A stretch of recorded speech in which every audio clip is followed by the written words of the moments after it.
The question of who you can trust is not dependent upon people's complexion. It's not dependent upon if both of their parents are African. It's not dependent upon what class background they came into. And you know I'm feeling bold because in one of these videos recently, you've heard me contradicting stuff that Malcolm taught. So, hey, I'm ready. Okay? But when Malcolm taught about the house Negro and the field Negro, and essentially gave an excellent illustration of what Marxists refer to as class analysis, which essentially tells us that people's outlook on the world is largely derived from their relationship to the means of production. An analysis that tells us that people who are middle class are more prone to being individualistic, and people who are part of the proletariat, the workers, are more prone to collective action because they understand the contradiction between the private character of ownership and the cooperative or the collective character of production. Please. That sounded good. Plenty of reactionary, poor black folks. Plenty of poor black folks who will sell us out.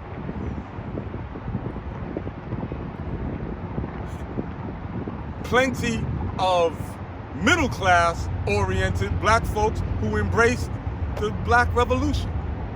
As a matter of fact, we need to examine the middle-class character of a lot of what we do. But I ain't writing off any of us, because we have to achieve a higher level of coordination. And I ain't teaching you to trust everybody because we're African. We need to build organization in such a way that we don't have to start with a notion of some kind of trust. I don't even like the word trust because it just sounds blind. But I know that most folks, they like the notion of trust. And we don't trust each other. Well, I don't trust you neither. But I got your back. Get with that. Now, I don't trust you as far as I can throw you. But I got your back. And I want to build the kind of relationship with you that maybe down the line I might want to use the word trust. I'm concerned with me being trustworthy. I'm concerned with me doing things in a way that you can rely on. And I also want to build a relationship that when I fall down on that, when I mess up on that, when I show shaky on that, or if I get opportunistic and want to try to advance my own personal bullshit at the expense of the collective, I want a relationship with you that you can get on my case. Because I already don't believe that people usually do the right thing because it's the right thing. I think we be doing the right thing largely because we see consequences, right? There's times that I might want to eat some bullshit, and then there go my sister sitting right there, right? And be like, damn, she'd be on my case if I eat that. That's a minor example. But you think about it, there's all kinds of examples where because of your connection with other people, you do more of the right thing, okay? And not just simply rely on people's conscience. Because then, you know what? I started to say we'll be in trouble, but no, we in the same trouble that we already in, because your conscience cannot be relied upon. Your conscience needs to be trained. And who's going to train your conscience? Each other. That's why we need to be tight with folks. We need to retrain our conscience.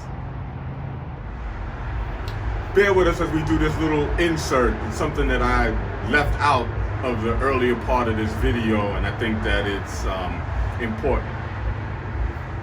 Talking about the question of who is an African person. And I described the difference between simply talking about originating in Africa, since it's our understanding that all human life comes out of the Great Lakes region of East Africa, and well, according to the most contemporary anthropological outlook. And as I said earlier, many of us get off on that.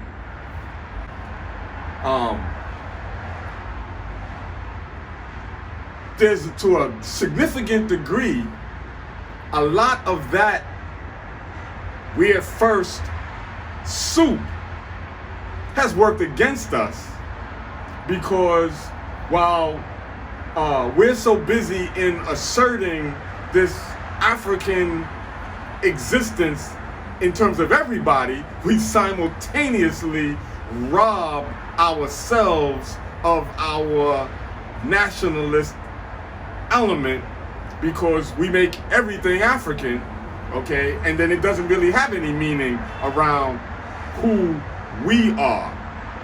So when I say African, when scientific African nationalists say African, we're not talking about the whole world.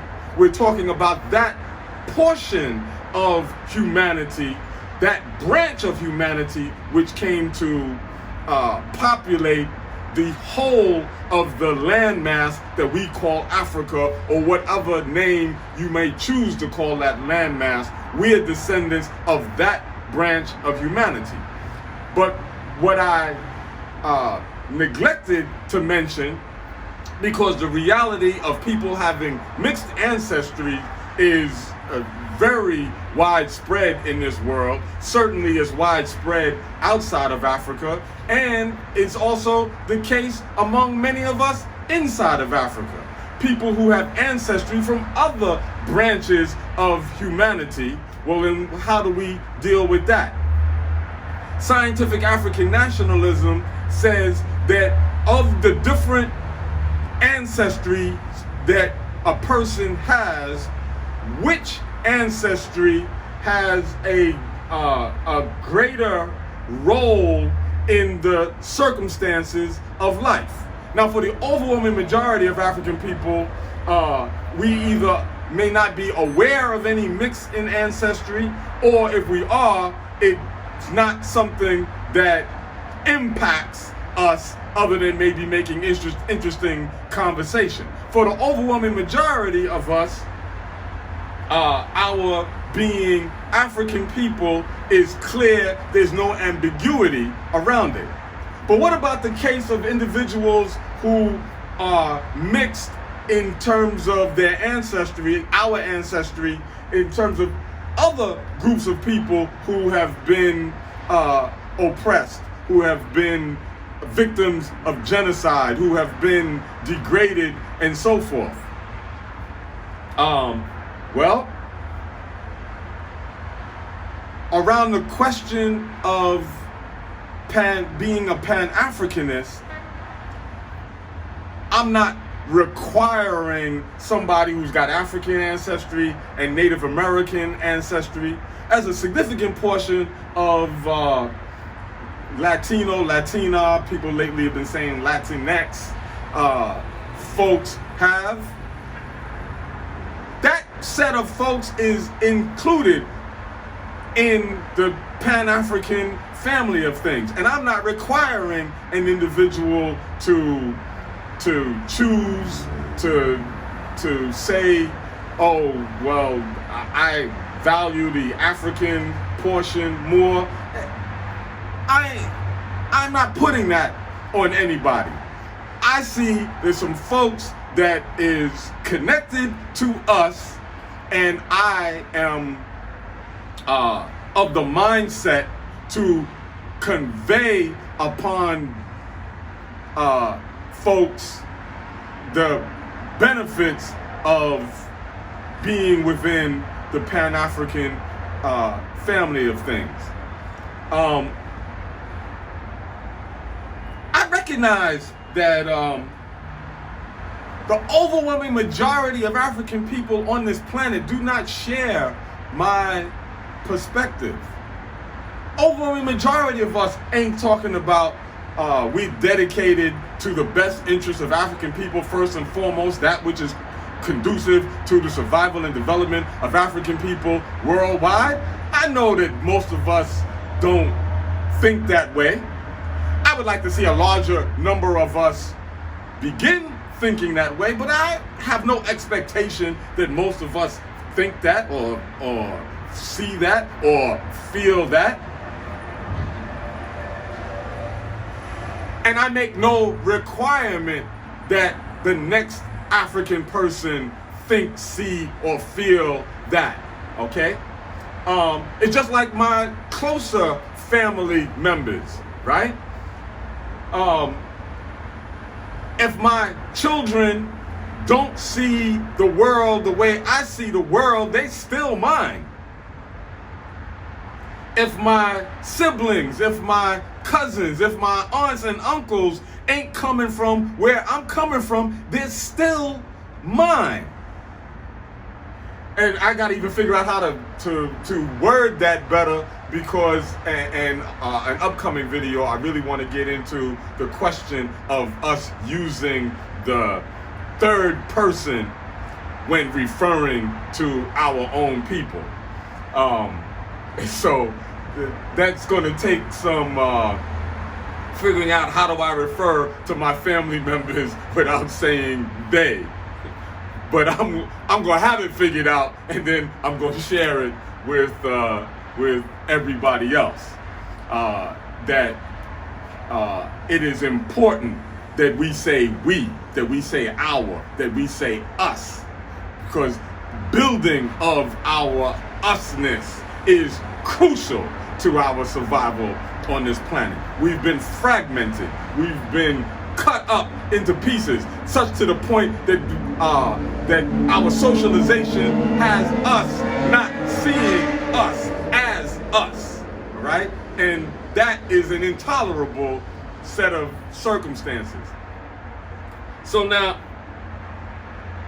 I'm bringing that up in connection to this notion of being African, because aside from where it might be some ambiguity because people have have ancestry from different parts of the world, and I'm trying to let you know that does not really cause a problem for us thinking in a Pan-African manner.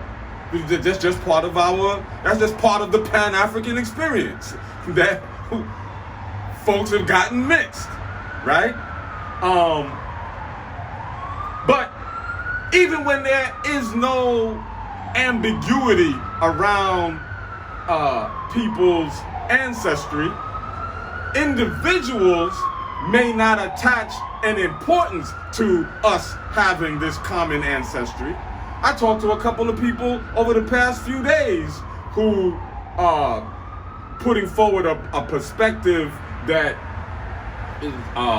one brother told me the notion of being human is his most important common denominator. Somebody else, a sister, was talking about that we share pain, and that's our common denominator. People might say anything. People will be talking about, and I didn't mean to say anything as to be dismissive of other people's point of view. So I'm backing up and I'm making self-criticism that I even came out like that. But people who may have a deep-seated point of view that just says everybody, is a child of God or whatever, for whatever reason, if you don't attach the kind of importance that I'm attaching to our African identity, Or you don't like the word African, and we got all kinds of words that have come over time, over the past 100 years. That's okay with me, right? Like you run into somebody who, like, I'm not African, right? The main thing I want to know is, do you mean that you're not related to me? Okay? Because usually that ain't what the person is saying. They saying that they don't like using that word. Or the individuals who don't want to say black. I'm not black. This is black. Okay, whatever. Okay, Negro. I'm saying I'm all of those things. Okay? You talk about Negroes, I read something about Negroes, I know you're talking about me. I was a member 2 times of the Universal Negro Improvement Association and African Communities League, founded by the Honorable Marcus Mosiah Garvey. Folks haven't changed the name in the organization, so I had no problem. I'm Negro. I was a card-carrying member of the NAACP. I was colored, all right? And if somebody is talking about colored people, I know we're talking about me. I know a whole lot of you don't like the word nigger, but depending on how you're using it, I know you're talking about me. And we've got other terms. I don't want to be divided from you according to what you choose to be called. I use the term African, and when referring to Africans who are born or raised or residing in the United States, I'm one of a fraction of people who prefer saying New African. Why do I prefer saying New African? Because I guess apparently Queen Mother Moore, during the founding of the provisional government of the Republic of New Africa, during the conference that founded it, I guess she didn't like Afro-American or African-American. She said New African. Queen Mother Moore said we New African. That works for me. I don't really like using the term African-American. Tell you a little bit about that. African-American, I'm speaking English. Not our language, but it's the only language that I can speak fluently. As an English speaker, we're taught that you put the adjective in front of the noun, right? So, African American, according to an English breakdown, would literally mean that what I am is American, and how you describe this American is by saying, oh, this American, the African one. Right? Like which car, the red one, or which bottle, the tall one, the tall bottle, the red car, the African American. I'm like, hell with that. I'm saying American African. Maybe you get with that, or maybe you can't. But it don't make me a difference. We are related. We are a people. And whether or not you attach significance to us being part of the same people doesn't stop me from extending to you whatever benefits come along with my considering you one of my own. So, I'm sure we can think of other things that divide us. We're divided academically, right? I can't hang out with you. You don't know nothing. I got 3 degrees, which, by the way, I don't have any degrees. Just let you know that. That may come as a surprise to many folks, because growing up in the neighborhood, the brain was one of the things that folks called me. I was the one who was academically proficient. I did something that some people call class suicide. I, at a certain point, while during a leave of absence, decided that I did not want any degrees because I was perturbed by the degree to which many people felt that in order to be proficient, you had to have the stamp of approval that comes from the establishment. You won't often hear me, you probably won't hear me making a whole lot of quotes from Al Sharpton, because Al Sharpton ideologically is not what I'm about. He's about something different. He is a civil rights activist. That's what he does. And you've already heard me say I ain't even about civil rights, human rights, inalienable, whatever. I ain't about rights, okay? It's not where I'm coming from.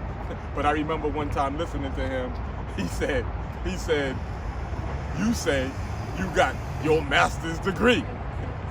You right, you got a degree from your master. I love that. I just love that, right? And I love you with all of your degrees, and I got your back. Hell, I helped people get some of the degrees that they got.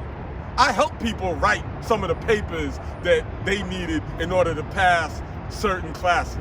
I tutored people in order to get into, in order to pass classes that get acceptance into institutions of higher learning, right? But I decided to step away from that process, and maybe it's ego, maybe it's like I felt like it was beneath me, maybe, right? But I don't want us to be divided from each other around academic credentials.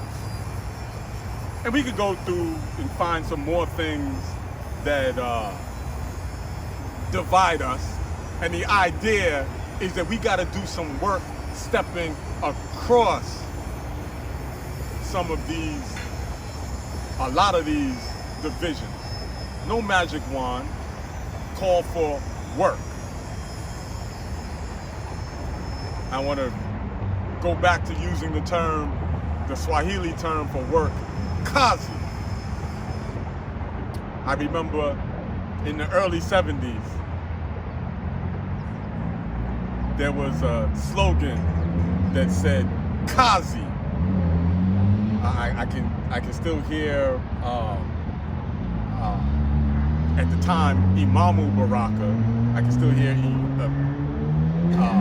Amiri Baraka saying kazi, kazi, kazi, which means work, which is the blackest of all. I'm Baba Brother D,